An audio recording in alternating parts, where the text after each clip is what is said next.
देखिए हमने कल आपको बताया था, कल अपना एक टॉपिक चल रहा था, उस संगणन बहुलीकरण के उदाहरण पढ़ा रहे थे। कल आपको संगणन बहुलीकरण के उदाहरण बताए थे आपको, जैसे कल बताया था अपन ने एक एग्जांपल नायलॉन 6 से बताया था, नायलॉन 6 बताया था। इसके बाद नायलॉन 6 क्या होता है और इसके उपयोग क्या होते हैं। उसके बाद अपन ने बताया था कि बेकेलाइट प्लास्टिक किस प्रकार प्राप्त होती है। बेकेलाइट प्लास्टिक जो होती है वह किस प्रकार प्राप्त होती है। बेकेलाइट प्लास्टिक किस प्रकार प्राप्त होती है। और उसके बाद एक नया टॉपिक आया था, जैव निम्नीकृत तथा अजैव निम्नीकृत बहुलक। जैव निम्नीकृत तथा अजैव निम्नीकृत बहुलक। जैव निम्नीकृत तथा अजैव निम्नीकृत बहुलक। अजैव निम्नीकृत पॉलीमर। जैव निम्नीकृत बहुलक क्या होते हैं, अजैव निम्नीकृत बहुलक क्या होते हैं, कल हमने आपको बताए थे। जैव निम्नीकृत बहुलक जिनका जीवाणुओं के द्वारा अपघटन हो जाता है, ऐसे बहुलक जिनका जीवाणुओं के द्वारा अपघटन हो जाता है, जैव निम्नीकृत बहुलक कहलाते हैं। जैसे कल एग्जांपल बताए थे, इसके एग्जांपल होते हैं PHBB है, यानी पॉली बीटा हाइड्रोक्सी ब्यूटारेट को पॉली बीटा हाइड्रोक्सी वैलेरेट होता है। पॉली बीटा हाइड्रोक्सी ब्यूटारेट को पॉली बीटा हाइड्रोक्सी वैलेरेट, यानी इसमें दो इलेक्ट्रॉन इकाइयां होती हैं, एक होती है बीटा हाइड्रोक्सी ब्यूटारिकम और दूसरी एक इकाई होती है बीटा हाइड्रोक्सी वैलेरिकम, जिसके आयुर्वेद नाम पर हमने आपको बताया था कि 3 हाइड्रोक्सी ब्यूटारिकम और एक का होता है 3 हाइड्रोक्सी पेनिलरिकम। दूसरा इसमें एग्जांपल बताया था अपन ने नायलॉन 2,6। तीसरा बताया था इसमें एग्जांपल PGA पॉलीग्लाइकोलिकम। चौथा बताया था PLA पॉलीलैक्टिकम और पांचवा बताया था PCL पॉलीकैप्रोलैक्टोन। ये सब हमने आपको समझाए थे कल और इनके उपयोग भी बताए थे। अजैव निम्नीकृत बहुलक जिनका जीवाणुओं के द्वारा अपघटन नहीं होता है, अजैव निम्नीकृत बहुलक कहलाते हैं। जैसे बेकेलाइट प्लास्टिक है, या फिर पॉलीथीन है, या पॉलीस्टाइरीन है, या पॉलीएक्रिलेट है, या PTFE है, ये इसमें कुछ एग्जांपल आते हैं। ये आपका कल जो चैप्टर है समाप्त हो गया था, आपका ये लेसन समाप्त है। बहुलक जो लेसन है अपना वो समाप्त हो चुका है। इसमें 1-2 एग्जांपल हो रहे हैं, उनको मैं बता देता हूं। देखिए एक नाम हो रहा था इसमें, जैसे देखिए एक नाम आया था मेलामाइन फॉर्मेल्डिहाइड बहुलक। मेलामाइन फॉर्मेल्डिहाइड बहुलक ये भी नाम आ चुका है। इसे रेजिन भी कहा जाता है, मेलामाइन फॉर्मेल्डिहाइड रेजिन। इसमें क्या होता है कि ये जो होता है मेलामाइन और फॉर्मेल्डिहाइड दोनों के बहुलीकरण से प्राप्त होता है। दोनों के बहुलीकरण से अपने को मध्यवर्ती यौगिक रेजिन प्राप्त होता है, जिसकी द्वारा इकाइयां लेने पर हमें मेलामाइन फॉर्मेल्डिहाइड बहुलक प्राप्त हो जाता है। अब मेलामाइन की संरचना कैसे होती है, देखिए ये मेलामाइन की संरचना है N, यहाँ पे नाइट्रोजन का एक परमाणु होता है N, फिर यहाँ पे C, यहाँ पे भी C, यहाँ पे N का परमाणु, फिर यहाँ पे N का परमाणु, फिर यहाँ पे C का परमाणु। यहाँ डबल बॉन्ड होते हैं इस प्रकार से, और यहाँ पे होता है NH2, यहाँ पे भी NH2 और यहाँ पे भी क्या होता है NH2। ये मेलामाइन क्या है, ये मेलामाइन है। अब देखिए इसकी क्रिया कराते हैं किसके साथ, फॉर्मेल्डिहाइड के साथ। फॉर्मेल्डिहाइड का सूत्र आप जानते हैं कि बताया था मैंने HCHO, या फिर इसको कहते हैं CH2। क्या कहते हैं CH2 SCHO, या इसको ऐसे कहते हैं single bond C single single bond H double bond O, ये प्लस और ये माइनस, इस प्रकार से लिख सकते हैं। यहाँ पे इसको कैसे लिख सकते हैं NH2 को, देखिए NH2 को NH single bond H, NH single bond H और NH सिंगल बॉन्ड H, यहाँ ये प्लस यहाँ ये माइनस, प्लस और ये माइनस, प्लस और ये माइनस। अब देखिए लेन रिएक्शन होता क्या है, इसमें क्या होता है कि ये मेलामाइन हो गया, ये फॉर्मेल्डिहाइड हो गया, ये फॉर्मेल्डिहाइड है। अब देखिए माइनस के पास आएगा प्लस और इस माइनस के पास आएगा H प्लस, तो ये यहाँ पे जुड़ जाता है, प्राप्त होता है H, यहाँ ये C, फिर यहाँ पे C। अब देखिए यहाँ पे N और यहाँ पे C, यहाँ double bond double bond double bond, CNH, NH के पास आया CH2 ग्रुप, जो रहेगा NH CH2OH, यहाँ पे भी NH CH2OH, यहाँ पे भी हो जाएगा NH CH2OH। इस प्रकार देखिए अपने को मध्यवर्ती यौगिक प्राप्त हो रहा है। ये मध्यवर्ती यौगिक है जिसकी दोबारा से इकाइयां लेने पर इसका बहुलीकरण होता है, इसका पॉलीमराइजेशन होता है, जिसके फलस्वरूप अपने को प्राप्त होता है मेलामाइन फॉर्मेल्डिहाइड बहुलक। अब देखिए इसके समान इकाई लेंगे तो यहां से निकल जाएगा CH2OH, यहां से निकल जाएगा CH2OH, यहां से निकल जाएगा CH2OH। इस प्रकार ये यहां से निकल जाते हैं और अपने को एक मेलामाइन फॉर्मेल्डिहाइड बहुलक प्राप्त होता है। इसको अपन ऐसे भी कर सकते हैं, देखिए यहां से इस प्रकार से निकाल सकते हैं, अपन प्राप्त होगा N, यहाँ double bond C, single bond C, यहाँ पर N, फिर यहाँ पर N, फिर यहाँ पे C और यहाँ पे आ जाएगा आपका क्या डबल बॉन्ड, यहाँ पे भी आ जाएगा डबल बॉन्ड, यहाँ पे आ जाएगा आपका NHCH2, यहाँ पे भी आ जाएगा NHCH2 और यहाँ पे भी आ जाएगा NHCH2। यदि यहाँ पे N का काम ले लो तो यहाँ पे आपका क्या लग जाएगा, यहाँ पे आपका लग जाएगा होल है। ये आपका प्राप्त हो गया क्या मेलामाइन फॉर्मेल्डिहाइड बहुलक, ये है मेलामाइन फॉर्मेल्डिहाइड बहुलक। दोबारा सुनिए, ये मेलामाइन है, फॉर्मेल्डिहाइड है, NH2 को मैंने ऐसे लिखा है, ये NH माइनस है, माइनस के पास जाएगा प्लस CH2, ये H प्लस आएगा O के पास, OH हो जाएगा, ऐसे यहाँ पे NHCH2OH हो जाएगा और ऐसे ही यहाँ पर NHCH2OH हो जाएगा। जब इसकी आगे और इकाइयां लेते हैं, यहाँ पे लेते हैं, नीचे लेते हैं, यहाँ पे लेते हैं साइड में, तो यहाँ से OH, यहाँ से OH, यहाँ से OH, यानी उसका H निकल जाता है, H2 निकल जाता है बाहर, NH2 यहाँ से बाहर निकल जाते हैं, NH2O यहाँ से क्या निकल जाते हैं बाहर, जिसके फलस्वरूप अपने को मेलामाइन फॉर्मेल्डिहाइड बहुलक प्राप्त हो जाता है।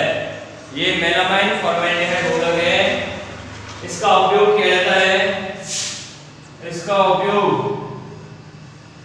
उपयोग अभंजनीय बर्तन जो होते हैं, अभंजनीय बर्तन जो होते हैं, यानी ना टूटने वाले बर्तन, ना टूटने वाले बर्तन बनाने में किया जाता है। अभंजनीय बर्तन जो होते हैं उनको बनाने में किया जाता है, जो कि टूटते नहीं जल्दी से, और क्रॉकरी बनाने में भी इसका उपयोग किया जाता है, क्रॉकरी बनाने में भी इसका उपयोग किया जाता है। ये आपका क्या कहता है मेलामाइन फॉर्मेल्डिहाइड बहुलक कैटाइजेशन। समझ में आ गया होगा आपको। एक एग्जांपल और लेता हूं, एक था यूरिया फॉर्मेल्डिहाइड, एक क्या था यूरिया फॉर्मेल्डिहाइड बहुलक, दूसरा था आपका urea formaldehyde polymer. Urea formaldehyde polymer जो होता है यह यूरिया और फॉर्मेल्डिहाइड होता है, उन दोनों की क्रिया से बनता है। यानी इसमें यूरिया के 2 मोल लिए जाते हैं, यूरिया के 2 मोल होते हैं और फॉर्मेल्डिहाइड का 1 ही मोल होता है। जब यूरिया के 2 मोल की क्रिया फॉर्मेल्डिहाइड के 1 मोल से कराई जाती है तो प्राप्त होता है यूरिया फॉर्मेल्डिहाइड पॉलीमर। रिएक्शन कैसे होती है देखिए, यूरिया का सूत्र होता है NH2C++O NH2। ये यूरिया का सूत्र है, यूरिया का संरचना सूत्र है, और ये फॉर्मेल्डिहाइड होता है HCHO। देखिए रिएक्शन कैसे होती है, इस प्रकार होती है C++O, यानी N single bond H single bond H single bond C++O, और यहाँ पे NH2। यूरिया का पहला मोल हो गया, इसके 2 मोल लिए जाते हैं, 1 मोल यहाँ पे ले रहा हूं मैं NH2C++O NH2। यूरिया का 1 मोल हो गया, यूरिया का दूसरा मोल हो गया। अब इसकी क्रिया करते हैं फॉर्मेल्डिहाइड के साथ C++O H और H HCHO। यहां से देखिए, यहां से गया H, यहां से गया H, यहां से गया O। इसके n इकाई काम में लेते हैं, इसकी भी n इकाई काम में लेते हैं, इसकी भी n इकाई काम में लेते हैं। यहां से गया H, यहां से गया H, यहां से गया O, क्या निकल गया NH2। क्या निकल गया NH2 बाहर हो गया। ऐसे ही यहां पे हम जोड़ेंगे तो यहां से क्या हो जाएगा H, ऐसे ही यहां पे इकाई जोड़ेंगे तो यहां से क्या हो जाएगा H। तो प्राप्त क्या हुआ, ये हाफ बॉन्ड बचा NH single bond C++O NH, N जुड़ेगा C, किससे जुड़ेगा C के साथ जुड़ेगा। आगे देखिए सिंगल बॉन्ड CH2 लिख सकते हैं, इसको अपन क्या लिख सकते हैं CH2। उसके बाद NH सिंगल बॉन्ड C++O, और ये हो गया NH, यहाँ पे इसका नाम ले देंगे N। तो ये जो बहुलक है ये कहलाता है यूरिया फॉर्मेल्डिहाइड बहुलक। कौन सा बहुलक है, यूरिया फॉर्मेल्डिहाइड बहुलक। तो ये यूरिया फॉर्मेल्डिहाइड बहुलक कहलाता है, जो ये प्राप्त हुआ था। ये यूरिया है, इस प्रकार ये भी क्या है यूरिया है, और ये क्या है फॉर्मेल्डिहाइड। क्या है भाई फॉर्मेल्डिहाइड।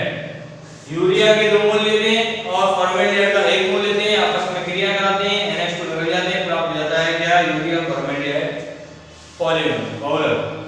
इस प्रकार हमें यूरिया फॉर्मेल्डिहाइड पॉलीमर प्राप्त होता है। अब बात करते हैं देखिए इसके उपयोग की। इसका उपयोग भी अभंजनीय बर्तन जो होते हैं या फिर प्लास्टिक की जो शीट होती है उनको बनाने में किया जाता है। इसका उपयोग किया जाता है अभंजनीय बर्तन जो होते हैं उनको बनाने में किया जाता है, तथा प्लास्टिक की शीट आदि बनाने में किया जाता है। इससे प्लास्टिक की शीट तथा अभंजनीय जो बर्तन होते हैं उनको बनाने में किया जाता है। अभंजनीय का मतलब होता है जो टूटते नहीं, ना टूटने वाले बर्तन जो होते हैं। इस प्रकार ये यूरिया फॉर्मेल्डिहाइड प्राप्त हो जाता है। ये आपका 2 बहुलक मैंने आपको बता दिए हैं। पहला हो गया था मेलामाइन फॉर्मेल्डिहाइड और दूसरा हो गया है आपका यूरिया फॉर्मेल्डिहाइड बहुलक। एक गिरफ्तार होता है, गिरफ्तार प्राप्त होता है एथिलीन ग्लाइकॉल होता है, उसकी क्रिया कराते हैं थैलिक अम्ल के साथ। एथिलीन ग्लाइकॉल की क्रिया थैलिक अम्ल के साथ कराते हैं तो अपने को एक पॉलीमर प्राप्त होता है जिसका नाम है गिरफ्तार।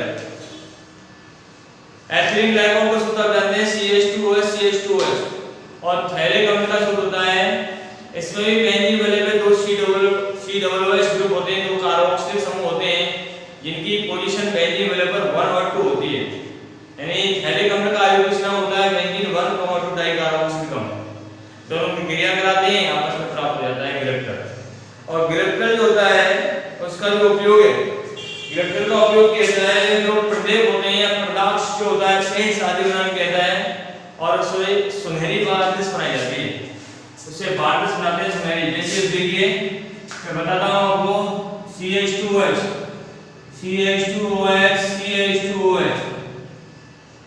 ये हो गया आपका एथिलीन ग्लाइकॉल। क्या है एथिलीन ग्लाइकॉल, और इसकी क्रिया कराते हैं थैलेक अम्ल के साथ। थैलेक अम्ल का सूत्र इस प्रकार से होता है, यहाँ पे होते हैं C double bond O, C double bond O OH, यहाँ पे भी C डबल बॉन्ड O और ये हो जाएगा OH, क्या हो जाएगा OH। ये थैलेक अम्ल क्या है, ये है थैलेक अम्ल। दोनों की क्रिया कराते हैं, इसकी का एक अम्ल लेते हैं, इसकी भी का एक अम्ल लेते हैं, दोनों की क्रिया कराते हैं, यहाँ से निकलेगा H और वहां से जाएगा OH, क्या निकल गया H2, क्या निकल गया NH2 बाहर निकल जाते हैं, यहाँ पे लग गया हो NH2 बाहर निकल जाते हैं। NH2 बाहर निकलने के पश्चात अपने को जो पॉलीमर प्राप्त होता है वह होता है गिलेप्टर। देखिए रिएक्शन कैसे होती है आगे देखिए, यहाँ पे इसकी दूसरी का जोड़ेंगे तो यहाँ से F हो जाएगा, H हो जाएगा और यहाँ से इसके यहाँ पे मैं डबल बॉन्ड को यहाँ पे लिख रहा हूँ, यहाँ पे डबल बॉन्ड को मैं यहाँ लिख रहा हूँ, यहाँ पे लिख रहा हूँ OH, यहाँ से OH हो जाएगा। इस प्रकार प्राप्त हुआ single bond O H2C, single bond CH2, single bond O जुड़ेगा इससे C के साथ, C के ऊपर डबल बॉन्ड O है, ये यहाँ पे बेंजीन वाले जुड़ी हुई है नीचे, यहाँ पे भी आपका हो गया single bond C double bond O, यहाँ पे लगा देंगे अपन क्या N। तो ये जो बहुलक है ये क्या है गिलेप्टर है, ये गिलेप्टर पॉलीमर है। इस प्रकार गिलेप्टर प्राप्त होता है। इसका उपयोग किया जाता है प्रदेव तथा और प्रलाक्ष में किया जाता है। प्रलाक्ष का मतलब क्या होता है पेंट्स आदि को बनाने में किया जाता है। दूसरा इसका उपयोग होता है, इससे सुनहरी वार्निश बनाई जाती है, सुनहरी वार्निश बनाई जाती है, इससे सुनहरी वार्निश बनाने में इसका उपयोग किया जाता है, सुनहरी वार्निश बनाने में इसका उपयोग किया जाता है। इस प्रकार ये गिलेप्टर होता है। पहला इसका उपयोग हो गया प्रदीप और प्रकाश बनाने में और दूसरा इसका उपयोग हो गया सुनहरी वार्निश बनाने में। ये आपका गिलेप्टर है, इसमें एथिलीन ग्लाइकोल, इसमें पहली एक प्रक्रिया होती है एथिलीन ग्लाइकोल, दूसरी होती है थैलेक अम्ल, आपस में क्रिया करके गिलेप्टर बनाते हैं। इसका उपयोग मैंने बता दिया है। प्रदीप प्रलाक्ष पेंट्स वगैरह बनाए जाते हैं और इससे सुनहरी वार्निश भी ये पेंट्स ही होता है जिसको अपन दैनिक जीवन में अपन काम में लेते हैं, तो इसका उपयोग तो प्रलेप और प्रलाक्ष बनाने में किया जाता है। इसका उपयोग किया जाता है प्रलेप तथा प्रलाक्ष बनाने में किया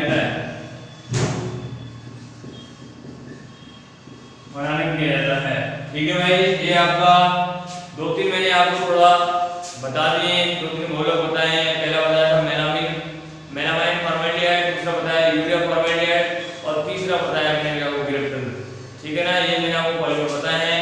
इसके बाद मैं नेक्स्ट नया पार्ट स्टार्ट करने जा रहा हूं। देखिए एक नया पार्ट में आपके सामने प्रारंभ करने जा रहा हूं।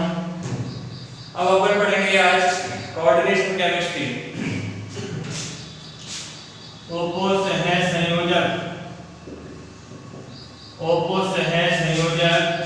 रसायन, नई केमिस्ट्री जिसे कहते हैं कोऑर्डिनेशन केमिस्ट्री। कोऑर्डिनेशन केमिस्ट्री कहा जाता है इसको कहा जाता है कोऑर्डिनेशन केमिस्ट्री। कोऑर्डिनेशन केमिस्ट्री जो होती है उसे उपसे संयोजक रसायन कहते हैं। ये एक इनऑर्गेनिक केमिस्ट्री है, इनऑर्गेनिक केमिस्ट्री होती है, इनऑर्गेनिक केमिस्ट्री है। इसमें एक पार्ट पढ़ेंगे अपन, आपकी बुक का एक नवा पार्ट है, इसका नाम है उप सहसंयोजक यौगिक। इसका नाम है उप सहसंयोजक यौगिक। ये लेसन है आपका उप सहसंयोजक यौगिक। इसी को कहते हैं संकुल यौगिक। क्या कहते हैं? संकुल यौगिक भी इसी को कहा जाता है और इसी को कहते हैं जटिल यौगिक। क्या कहते हैं? जटिल यौगिक। ये आपका लेसन 9 है, लेसन नंबर 9 है और और ये 3 नंबर का पार्ट है। कितने नंबर का पार्ट है? 3 नंबर का पार्ट है, जो कि कौन सी केमिस्ट्री से आता है? इनऑर्गेनिक अकार्बनिक रसायन विज्ञान से आता है। तो इसको आप ध्यान से पढ़ना है। नया चैप्टर स्टार्ट होने वाला है, जिसका नाम है उपसय संयोजक यौगिक, या इसे समकुल यौगिक भी कहते हैं या जटिल यौगिक भी कहा जाता है। अब बात करते हैं कि उपसय संयोजक यौगिक जो होते हैं, उपसय संयोजक यौगिक जो होते हैं उनका अध्ययन उपसय संयोजक या उपसय संयोजन रसायन के अंतर्गत किया जाता है। उपसय संयोजन रसायन के अंतर्गत इनका अध्ययन किया जाता है। ऐसे यौगिक जिनका अध्ययन उपसय संयोजन जो केमिस्ट्री होती है उनके अंतर्गत किया जाता है। अब देखिए, उपसय संयोजन या उपसय संयोजक रसायन कहते किसे हैं? रसायन विज्ञान की ऐसी शाखा जिसके अंतर्गत उपसय संयोजक यौगिकों का अध्ययन किया जाता है, उसे कहते हैं कोऑर्डिनेशन केमिस्ट्री। देखिए, रसायन विज्ञान की लिखते जाइए आप, रसायन विज्ञान की ऐसी शाखा, रसायन विज्ञान की ऐसी शाखा जिसके अंतर्गत, रसायन विज्ञान की ऐसी शाखा जिसके अंतर्गत उपसय संयोजक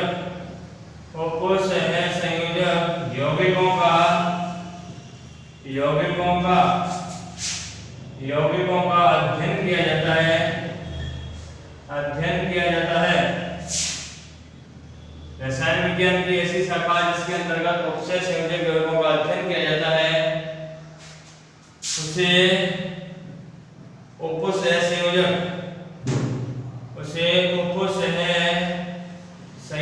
या संयोजन रसायन, इसे कहते हैं कोऑर्डिनेशन केमिस्ट्री। इसे उपसय संयोजन रसायन, इंग्लिश में कहते हैं कोऑर्डिनेशन केमिस्ट्री कहा जाता है। देखिए, दोबारा सुनिए इसकी परिभाषा। रसायन विज्ञान की ऐसी शाखा जिसके अंतर्गत उपसय संयोजक यौगिक, जिन्हें हम समकुल यौगिक भी कहते हैं या जटिल यौगिक भी कहते हैं, का अध्ययन किया जाता है, उसे कहते हैं उपसय संयोजक रसायन। अब बात आती है कि उपसय संयोजक रसायन के पितामह कौन है? इसके पितामह हैं Alfred Werner, the father of coordination chemistry. कौन है? Alfred Werner. ये आप लोग डाल लोगे, ये मिटा रहा हूं उसको मैं।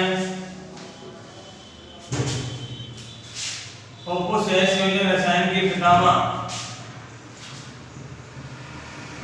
है, इसके जनक हैं, इनका नाम है वैज्ञानिक अल्फ्रेड वर्नर। अल्फ्रेड वर्नर को उपसय संयोजन रसायन का पितामह कहा जाता है। अल्फ्रेड वर्नर को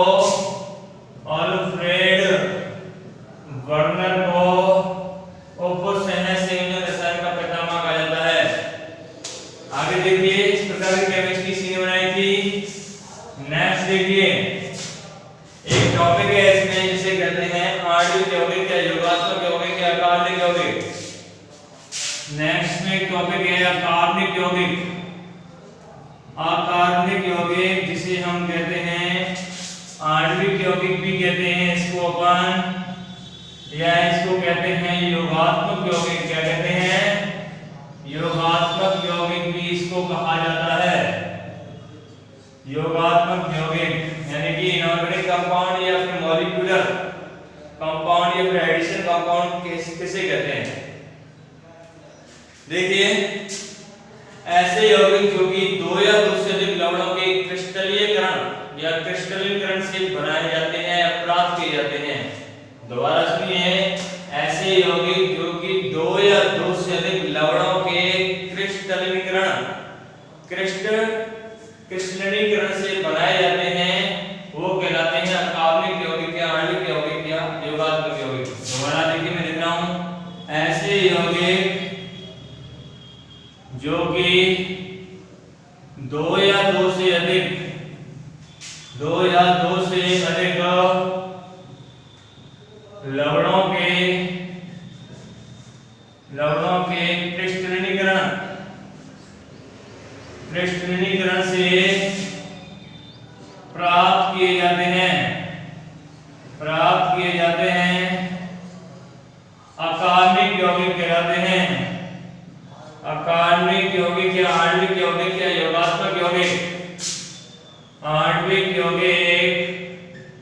या योगात्मक यौगिक कहलाते हैं।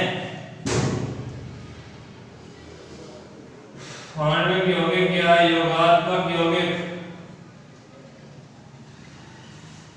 कहलाते हैं।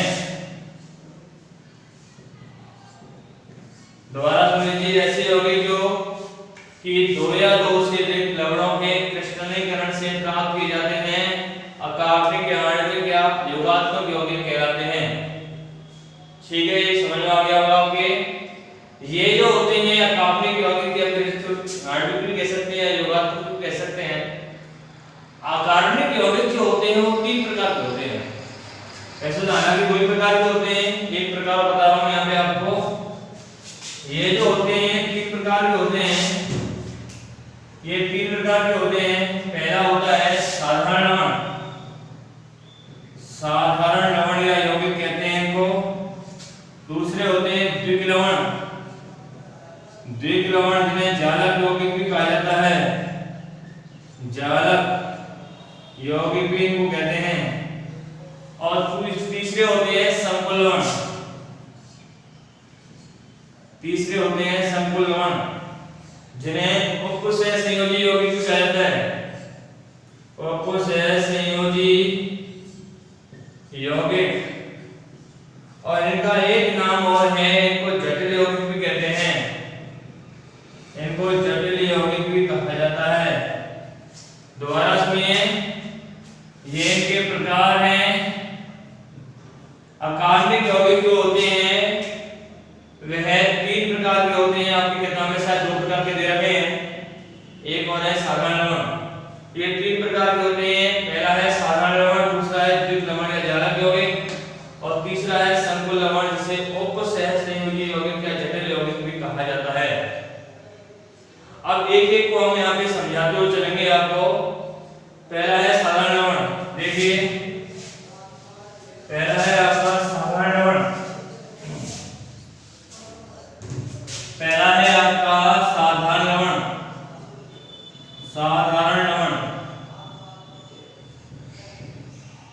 साधारण लवण क्या होते हैं ये तो आप जानते हैं कि ऐसे लवण जिन्हें आयनित करने पर या जिनके आयन पर अपने को एक सरल धनायन और एक सरल ऋणायन प्राप्त होता है। दोबारा सुनिए, ऐसे लवण ऐसे साल्ट जिनका आयनन करने पर, जिनको जल में घोले जाने पर अपने को एक सरल धनायन और एक सरल ऋणायन प्राप्त होता है, वह कहलाता है साधारण लवण। ये जो होते हैं ये अम्ल और क्षार की क्रिया से बनते हैं और अपने सभी आयनों का जो भी धनायन या जो भी ऋणायन होता है, अपने सभी आयनों का एक टेस्ट देते हैं, परीक्षण देते हैं। जैसे इसके एग्जांपल हैं ये सरल धनायन, इन्हें आयनित करने पर सरल धनायन तथा सरल ऋणायन प्राप्त होता है। सरल धनायन तथा सरल ऋणायन प्राप्त होता है। इसके जो एग्जांपल हैं वो है इस प्रकार से NaCl है, KCl है, KNO3 है, NaNO3 है, K2SO4 है, Al2SO4 है, Al2SO4 का होल थ्राइस, या फिर NH4OH है, या NH4Cl, NH4OH इत्यादि इसके क्या होते हैं, एग्जांपल होते हैं। ये सभी साधारण लवण है। क्या है ये? सभी साधारण लवण है। अब एक दो एग्जांपल को मैं बताता हूँ आपको। देखिए, जैसे NaCl हुआ, NaCl को अपने जल में घोलेंगे, इसका आयन करेंगे। जब इसका आयन किया जाता है तो प्राप्त होता है Na+ और Cl- आयन। तो एक सरल क्या बन गया, ऋणायन, और एक सरल क्या बन गया, ऋणायन। इसी प्रकार से KCl है, जब इसका आयन किया जाता है तो प्राप्त होता है K+ और Cl- आयन। इसी प्रकार से KNO3 है, इसी का आयन करते हैं तो प्राप्त होता है K+ और NO3- नाइट्रेट आयन। क्या प्राप्त होता है, नाइट्रेट आयन।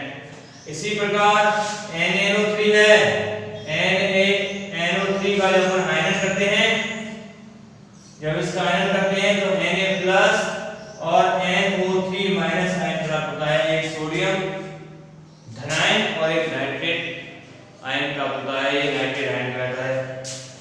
नेक्स्ट देखिए एक बात बता दूं अभी मैं आपको, NaNO3 को कहते हैं चिली साल्ट और KNO3 को कहते हैं इंडियन साल्ट। NaNO3 कहते हैं चिली साल्ट और KNO3 कहते हैं इंडियन साल्ट या इसे सोडा भी कहते हैं या फिर इसे नाइट्र भी कहते हैं। बात करते हैं K2SO4 के बारे में।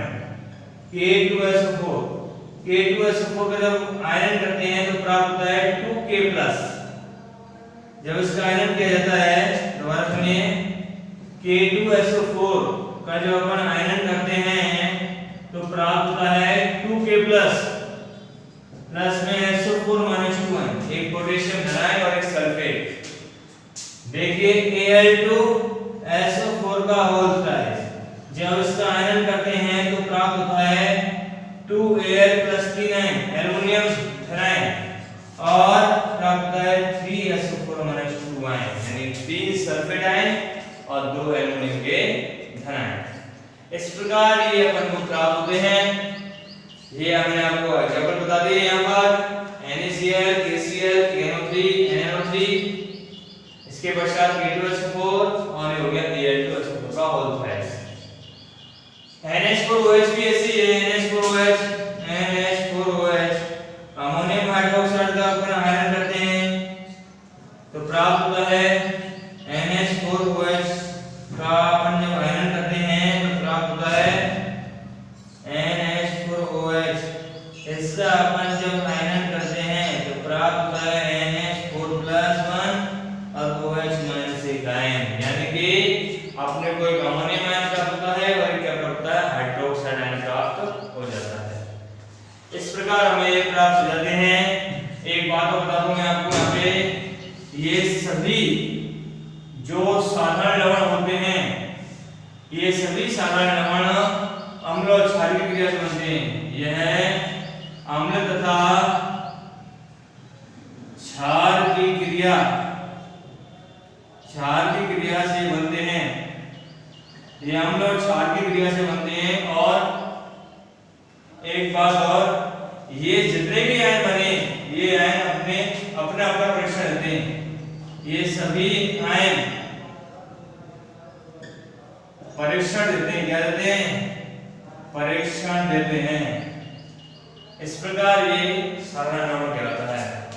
नेक्स्ट बात करते हैं अपन दूसरे लवण के बारे में, जिसका नाम है द्विक लवण। क्या नाम है? द्विक लवण। देखिए दूसरे लवण का नाम है द्विक लवण। दूसरे लवण का नाम है द्विक लवण, जिसे अपन जालक यौगिक भी कहते हैं। जालक यौगिक भी इसको कहा जाता है। द्विक लवण का मतलब हो गया डबल साल्ट। क्या हो गया? Double salt. डबल साल्ट, और इसको कहते हैं लैक्टिक कंपाउंड। इसको लैक्टिक कंपाउंड भी कहा जाता है। अब देखिए द्विक लवण या जालक यौगिक ऐसे लवण जो कि दो साधारण लवणों के परस्पर संयुक्त होने से बनते हैं। इसकी परिभाषा है ऐसे लवण जो कि दो साधारण लवणों के परस्पर संयुक्त होने से बनते हैं, जिनका आयनन के जाने पर एक से अधिक प्रकार के धनायन तथा ऋणायन प्राप्त होते हैं, वह कहलाता है द्विक लवण। देखिए इसके एग्जांपल कौन कौन से हैं? इसके एग्जांपल हैं ferrous ammonium sulphate FeSO4 NH4 का होल ट्वाइस SO4.6H2O। ये इसका एग्जांपल है पहला। ये फेरस अमोनियम सल्फेट है। ये है ferrous ammonium sulphate. Ferrous ammonium sulphate, इसको हम शॉर्ट में कहते हैं FAS, यानी F का मतलब फेरस और A का मतलब अमोनियम और S का मतलब सल्फेट, जिसको हम मोहल लवण भी कहते हैं। इसको क्या कहते हैं? मोहल लवण नाम से भी जाना जाता है, क्योंकि अपना जो प्रैक्टिकल होता है 12th का, उसमें काम में आता है। अनुमापन में टाइट्रेशन करते हैं हम, 10 नंबर का प्रैक्टिकल है। उस 10 नंबर के प्रैक्टिकल में ये काम में आता है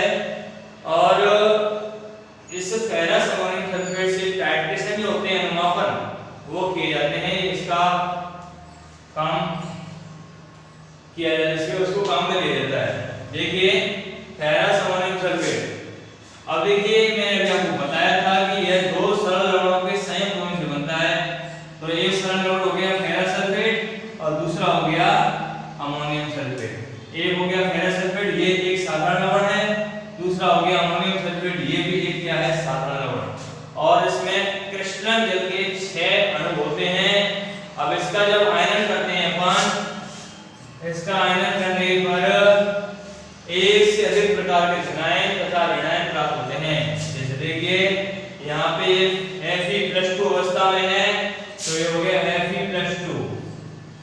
अब आगे देखिए कौन सा धनायन बचा, अमोनियम NH4+ होता है, तो कितने हैं ये, 2, तो ये हो गया 2NH4+1, 2NH4+1।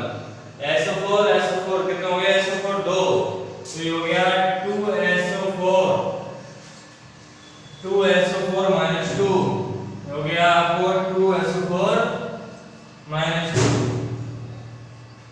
2SO4 -2 प्लस में क्या हो गया 6H2। देखिए दोबारा से इसको अपन ने जल में घोला, जल में घोलने के पश्चात अपन को प्राप्त हुआ फेरस और एक प्राप्त हुआ अमोनियम। फेरस एक ही है, अमोनियम कितने हैं, 2। अमोनियम +1 होता है, अमोनियम का सूत्र होता है, ये 11वीं क्लास में आपको लिखा दिए गए सभी मूलक और आए। ये Fe+2 फेरस है, ये अमोनियम है, ये सल्फेट है, क्या है, सल्फेट। ये फेरस है, ये आपका अमोनियम है, अमोनियम आयन है, अमोनियम आयन है, फेरस आयन है, अमोनियम आयन, और ये कौन सा आयन है, सल्फेट आयन है। कौन सा आयन है, सल्फेट। इस प्रकार अपन को प्राप्त हो जाते हैं 2 या 2 से अधिक धनायन और ऋणायन की क्या हो जाती है, प्राप्ति हो जाती है या प्राप्त हो जाते हैं। पहला एग्जांपल हो गया फेरस अमोनियम सल्फेट, जिसे मोहल लवण भी कहते हैं। अगला एग्जांपल है पोटाश एलम या फिटरिक, जिसका सूत्र है K2SO4 Al2SO4 का होल थ्राइस, और ये हो गया 24H2O। इसमें 24 क्रिस्टलन जल के अणु उपस्थित होते हैं। ये पोटाश एलम है, क्या है, पोटाश एलम। पोटाश एलम को फिटरिक भी कहा जाता है, फिटरिक भी कहा जाता है। इसका अपन आयन करते हैं, इसका आयन करने के बाद अपने को एक से अधिक प्रकार के सरल धनायन और सरल ऋणायन प्राप्त होते हैं। जब इसका आयन करेंगे तो देखिए इसमें भी 2 साधारण लवण हैं। पहला हो गया K2SO4 और दूसरा हो गया क्या, Al2SO4 का होल थ्राइस। अब आगे देखिए K2SO4, यहाँ एक पोटेशियम धनायन की संख्या कितनी है, 2, तो हो गया 2K प्लस दूसरा है 2Al, 2Al प्लस 3 है। नेक्स्ट देखिए SO4 एक तो एरा और 3 एरे, 3 और 1 4, तो हो जाएगा 4SO4 -2 है। बचा क्या 24H2। इसमें 24 जल के क्रिस्टलन अणु होते हैं। तो अपने को प्राप्त हो गया एक पोटेशियम धनायन, एक हो गया क्या एल्युमिनियम धनायन प्राप्त हो गया है, जिसकी 2 मोल है, यहाँ पे भी इसकी 2 संख्या है, और सल्फेट के कितने आयन प्राप्त हुए, 4। इस प्रकार इसका आयन हो जाता है। एक तीसरा एग्जांपल है जिसका नाम है कार्बोनाइड। इसका सूत्र है KCl MgCl2.6H2O। ये है आपका कार्बोनाइड, क्या है, कार्बोनाइड। अब इसका अपन क्या करते हैं, आयनन करते हैं। जब इसका आयनन करते हैं तो अपने को एक से अधिक प्रकार के सरल धनायन और सरल ऋणायन प्राप्त होते हैं। जैसे देखिए K+, यहाँ पे हो गया Mg+2 आयन, Mg+2 ये हो गया Cl, 2 तो ये रहे और 1 ये रहा, टोटल कितने हो गए 3Cl- आयन, और प्लस में क्रिस्टलन जल के क्षण उसमें भाग निकल जाते हैं। इस प्रकार ये कहलाता है कार्बोनाइड, जो कि एक अयस्क है, क्या है, अयस्क है।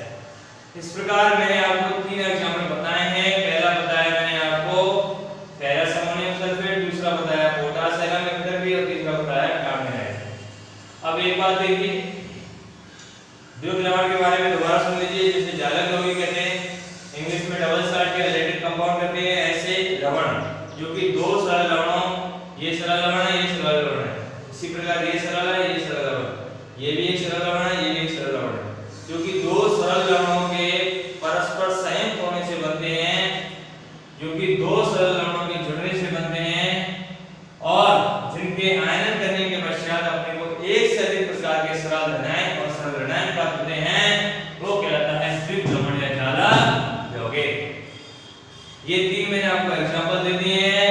उसके बाद एक बात बता दूं, ये भी अपने सभी आयनों का परीक्षण देते हैं। जितने भी आयन प्राप्त हुए यहाँ पर, ये जितने भी आयन हैं, ये अपने सभी आयनों का क्या देते हैं, परीक्षण देते हैं। जब इनका टेस्ट किया जाता है तो एक परीक्षण देते हैं। धनायन अपना अलग परीक्षण देता है और ऋणायन अपना अलग परीक्षण देता है। धनायन जो होते हैं वो क्षारीय मूलक कहलाते हैं और ऋणायन जो होते हैं वो कहलाते हैं अम्लीय मूलक। ठीक है, आगे देखिए, इसको मैं बता रहा हूँ। तीसरा जो है वो है समकुल लवण। वही पोस्ट है जिसके ऊपर यह पाठ है। तीसरा है आपका समकुल लवण। क्या है? समकुल लवण। नेक्स्ट देखिए आप, तीसरा है यहाँ पे समकुल लवण। देखिए समकुल लवण को हम कहते हैं उपसय संयोजी। ओपोस है संयोजी लवण भी इसी को कहा जाता है या फिर यौगिक कहा जाता है। इसी को हम कहते हैं जटिल यौगिक। क्या कहा जाता है? जटिल लवण या जटिल यौगिक कह सकते हैं। जटिल लवण कह सकते हैं। अब नेक्स्ट देखिए होता क्या है इसमें। ये समकुल लवण होते हैं जिन्हें उपसय संयोजी लवण या जटिल लवण कह रहे हैं। इसमें क्या होता है कि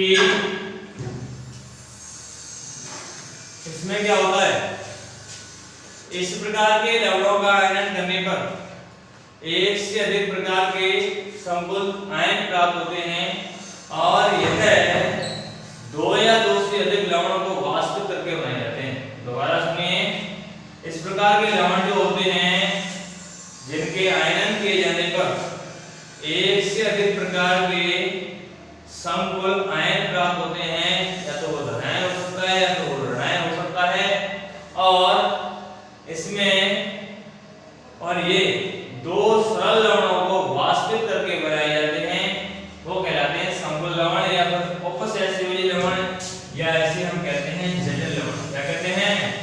जटिल लवण भी इसी को कहा जाता है। अब आगे देखिए आप, ये प्राप्त कैसे होते हैं। जैसे केसीएन हुआ, केसीएन हुआ उसे कहते हैं पोटेशियम आयन। क्या कहते हैं? पोटेशियम आयन के हमने कितने मोल लिए? 4, और यहाँ पे ले लिया FeCN का होल, यानी हो गया फेरस आयन। क्या हो गया? Ferrous ion. ये हो गया पोटेशियम आयन, ये हो गया फेरस आयन। दो सरल लवण को वाष्पित करके इन्हें बनाया जाता है। अब देखिए प्राप्त क्या होगा, यहाँ देखिए K4 हो गया, K कितने हैं? 4, K4 हो गया, Fe एक है, Cn 2 तो ये और यहाँ पे Cn कितने? 4, तो 4 और 2 6, तो FeCN का होल 6, ये हो गया K4 FeCN का होल 6। जिसे कहते हैं पोटेशियम फेरोसाइनाइड। क्या कहते हैं इसको? Potassium ferrocyanide. क्या कहते हैं? Potassium ferrocyanide. Potassium ferrocyanide. अब इसका जब हम आयनन करते हैं तो आयनन करने के फलस्वरूप अपने को एक से अधिक समकुल आयन प्राप्त होते हैं। जैसे देखिए इसका आयनन करेंगे तो इसका आयनन हो जाएगा, इसका नहीं हो पता है क्योंकि ये समन्वय मंडल होता है या उपसय संयोजी मंडल होता है, इसको मैं आगे बताऊंगा। ठीक है ना भाई? ये हो गया 4K+, यहाँ K+1 होता है तो यहाँ K कितने हैं? 4, तो ये कितना हो गया? +4, और जितना कोष्ठक से बाहर प्लस होता है उतना क्या होता है? माइनस। तो ये हो गया FeCN का होल 6, यहाँ पे आ गया -4। तो देखिए इसका आयनन क्या करते हैं, आयनन करने के पश्चात इस वाले भाग का आयनन हो जाता है। इस कोष्ठक से बाहर जो भाग होता है उसका आयनन हो जाता है, ये जल में घुल जाता है। ये जल में नहीं घुलता है क्योंकि ये समन्वय मंडल एक उपसय संयोजी मंडल होता है। अब ये प्राप्त हो गया 4K+ और प्राप्त होगा FeCN का होल 6 -4 कैसे आया? जितना कोष्ठक से बाहर प्लस होता है उतना ही कोष्ठक पर माइनस हो जाता है। संख्या वही रहती है, चिन्ह क्या हो जाते हैं? बदल जाते हैं। जितना कोष्टक से बाहर प्लस उतना ही कोष्टक को माइनस, संख्या वही और चिन्ह बदल जाते हैं, चेंज हो जाते हैं। ये हो जाता है अपने को एक समकोण आयन प्राप्त हो जाता है। ये क्या है? समकोण आयन। क्या है ये? एक समकोण आयन है। क्या है ये? समकोण आयन है और ये अपने को प्राप्त हो गया धनायन। क्या प्राप्त हो गया? धनायन। तो इस प्रकार से ये जो बना था यहाँ पर ये समकोण लवण कहलाता है, समकोण लवण है, इसी को कहते हैं उपसहसमूली लवण या क्या कहते हैं? जटिल लवण। समझ में आ गया होगा आपको? ये जो होता है तीन प्रकार के होते हैं। ये तीन प्रकार से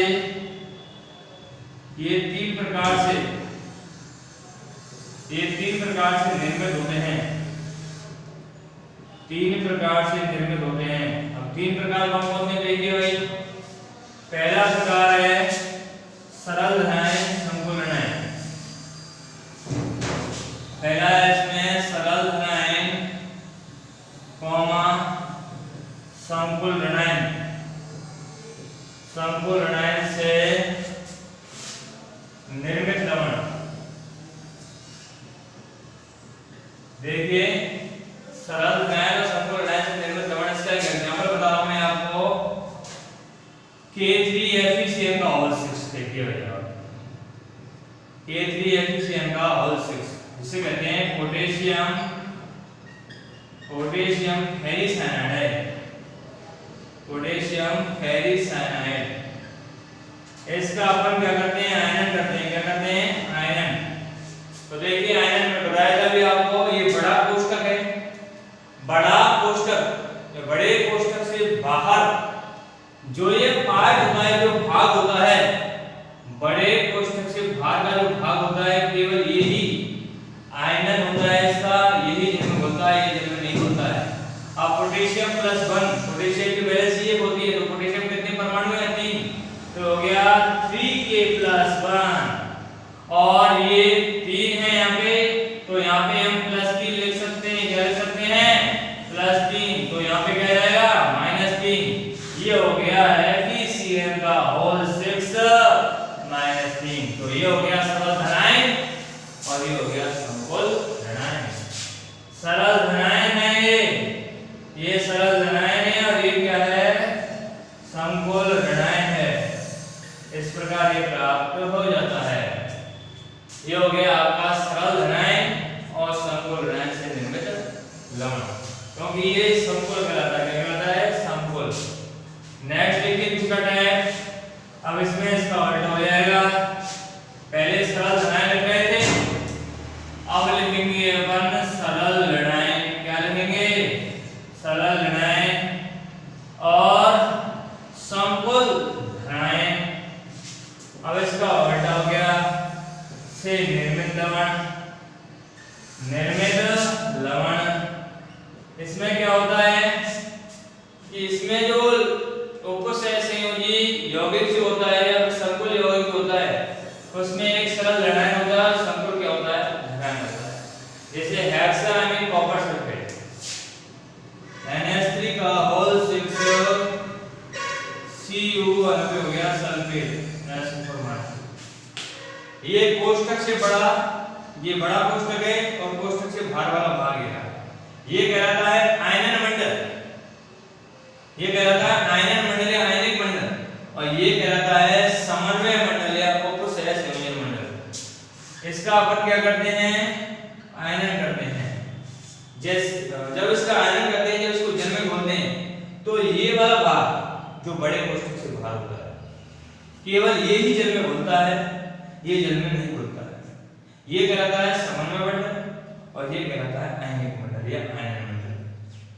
तो ये मैंने अभी आपको बताया था, जितना कोष्टक से बाहर होता है उतना कोष्टक में प्लस हो जाता है। यहाँ -2 है तो चिन्ह विपरीत हो जाते हैं, प्लस और संख्या हो जाती है +2। तो इसको अपन लिख देंगे अलग से CuNH3 का होल 6 CuNH3 का होल 6 +2 और यहाँ पे हो गया है SO4 -2। तो देखिए आप सरल ऋणायन, ये ऋणायन कैसा है? सरल है। ये सरल ऋणायन है, सरल ऋणायन है भाई ये सरल ऋणायन। और ये क्या है? समकोल, ये समकोल धनायन है, ये समकोल क्या है? धनायन। इस प्रकार से अपने को सरल ऋणायन और समकोल धनायन से निर्मित दमन होता है। ये इसका आयनन करते हैं तो ये जन्म हो जाता है, ये जन्म नहीं होता है। और जितना कोष्ठक के बाहर माइनस होता है या प्लस होता है, चिन्ह विपरीत हो जाती है, संख्या वही रहती है। इनको हम अलग अलग करके लिख लेते हैं। ये जन्म होता है, ये होता है, इसको हम यौगिक में बता देते हैं, इसको अलग करके लिख लेते हैं क्योंकि आयनिक मंडल है, ये समूह मंडल है। नेक्स्ट यौगिक होता है तीसरा, देखिए समकोल धनायन और समकोल ऋणायन से निर्मित दमन। तीसरा देखिए भाई, पहला था, पहला बता रहा हूं दोबारा से देखिए, पहला था सरल धनायन, सरल धनायन समकोल ऋणायन से निर्मित दमन। दूसरा था, इसका उल्टा कर दिया, आ गए सरल सरल ऋणायन और समकोल धनायन, समकोल धनायन। दूसरा ये था भाई, और तीसरा था आपका, तीसरा मैं बताने जा रहा हूं मैं आपको, समकोल समकोल धनायन और समकोल क्या है? ऋणायन। क्या है? ऋणायन। तो दो मैंने आपको बता दिए हैं, तीसरा मैं बता रहा हूं। देखिए तीसरे को मैं थोड़ा ऊपर लिख रहा हूं। दो प्रकार मैंने आपको बता दिए हैं, तीसरा सुनिए। तीसरा है आपका समकोल धनायन और समकोल ऋणायन, समकोल ऋणायन, समकोल ऋणायन। अब देखिए आप समकोल धनायन, समकोल ऋणायन, एक एग्जांपल लेता हूं मैं इसको। ये तीसरा है, इसका प्रकार ये, एक एग्जांपल लेता हूं, Pt NH3 का होल 6 और एक दिया PtCl का होल 6। अब देखिए होता क्या है। अब इसमें अपन को देखना है कौन सा समकोल, दोनों ही समकोल है क्योंकि बड़े कोष्ठक के अंतर्गत, बड़े कोष्ठक के क्या है? अंतर लिखे हुए हैं, दोनों ही समकोल हैं। अब इनमें धनायन कौन सा है और ऋणायन कौन सा है, इस बात को देखना है। देखिए कैसे देखते हैं। यहाँ Cl है, यहाँ NH3 है, दोनों में धातु समान है, प्लेटिनम प्लेटिनम। NH3 पे आवेश 0 होता है। कैसा आवेश होता है? 0। तो 6 का गुणा 0 से करेंगे तो क्या होगा? 0 हो जाएगा। ये 6 है, क्या है? 6। ये है आपका 6 है और ये भी 6 है। ये उदासीन होता है, NH3 अमोनिया के ऊपर चार्ज जो होता है वो 0 होता है और Cl के ऊपर चार्ज होता है -1। यहाँ 6 गुणा 0 किया, 0 हो गया, 6 गुणा 1 करेंगे, -1 करेंगे, -6 आ जाएगा। ऐसी स्थिति में जो ये संख्या है 6, इसको दो भागों में बांट देते हैं, 3 और 3 6। एक पे लगा लिया प्लस और एक पे लगा लिया माइनस। अब देखिए ये जो है Cl, इस पे चार्ज जो है माइनस है, तो बड़े कोष्ठक के ऊपर जो संख्या आएगी कौन सी आएगी? माइनस वाली आएगी क्योंकि इस पे चार्ज कैसा है? माइनस का है। समझ में आया क्या? और बाकी बची हुई संख्या जो है इस पे लिखी जाएगी +3। तो एक समकोल तो हो गया, एक समकोल हो गया धनायन और एक समकोल हो गया क्या? ऋणायन। इस प्रकार समकोल धनायन और समकोल ऋणायन प्राप्त हो जाता है। अब देखिए इस प्रकार हमने आपको बता दिया कि ये 3 प्रकार के होते हैं, तीनों मैंने आपको बता दिए हैं। मैंने आपको अकार्बनिक यौगिक के बारे में बता दिया है। नेक्स्ट उपसह संयोजी यौगिक की शब्दावली होती है कुछ, और समकोल द्वितीय लवण और समकोल लवण में अंतर क्या होते हैं, उसके बाद उपसह संयोजी जो यौगिक होते हैं, जो कंपाउंड होते हैं, इसकी वो शब्दावली है। जैसे इसमें एक बड़ा कोष्ठक होता है जिसे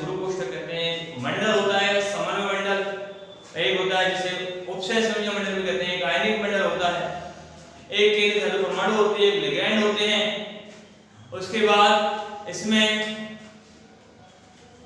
इसकी जो ऑक्सीजन संख्या है वो होती है, समन्वय संख्या है वो होती है, लिगेंड के बाद समन्वय संख्या है या फिर से उपसहसंयोजन संख्या कहते हैं, समन्वय बहुफलक क्या होता है और केंद्रीय धातु परमाणु का ऑक्सीजन अणु कैसे निकाला जाता है। ये वो शब्दावली है जिसमें पहली शब्दावली हम आपको कल पढ़ा पाएंगे, उसके बाद बारी बारी सभी को पढ़ाएंगे। अब देखिए कल एक चीज और पढ़ाएंगे, उससे पहले द्विप्लवण संकुल लवण अंतर क्या होते हैं, ठीक है, इसको हम कल पढ़ाएंगे। कल से धन्यवाद।